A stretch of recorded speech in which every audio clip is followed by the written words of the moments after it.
কিশোরগঞ্জের ভৈরবে প্রবাসীর স্ত্রীকে ধর্ষণের ঘটনায় এক আওয়ামী লীগ নেতা গ্রেপ্তার হয়েছে। শনিবার রাতে উপজেলার শ্রীনগর থেকে তাকে গ্রেপ্তার করে পুলিশ। গ্রেপ্তারকৃত জাকির হোসেন শ্রীনগর ইউনিয়ন আওয়ামী লীগের সাংগঠনিক সম্পাদক।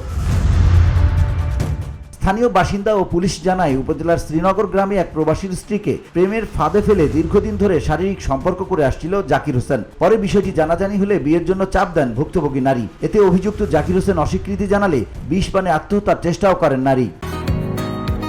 বসুন্ধরা, উত্তরা, বনশ্রী, কুড়িল ও বাড্ডা সহ রাজধানীর বিভিন্ন স্থানে অভিজাত ও অত্যাধুনিক মানের ফ্ল্যাট কেনার এক নির্ভরযোগ্য প্রতিষ্ঠান প্লেজেন্ট প্রপার্টিজ লিমিটেড। তাই আপনার স্বপ্নের আবাসনের জন্য আজই যোগাযোগ করুন।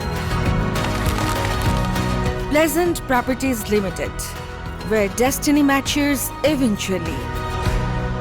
পরে স্বজনরা তাকে উদ্ধার করে প্রথমে উপজেলা স্বাস্থ্য কমপ্লেক্স এবং পরে উন্নত চিকিৎসার জন্য জহুরুল ইসলাম মেডিকেল কলেজ হাসপাতালে ভর্তি করেন। এ ঘটনায় শনিবার ভুক্তভোগী নারী বাদী হয়ে জাকির হোসেনকে প্রধান আসামি করে থানায় মামলা দায়ের করেন। মামলায় রাতেই তাকে গ্রেপ্তার করে পুলিশ।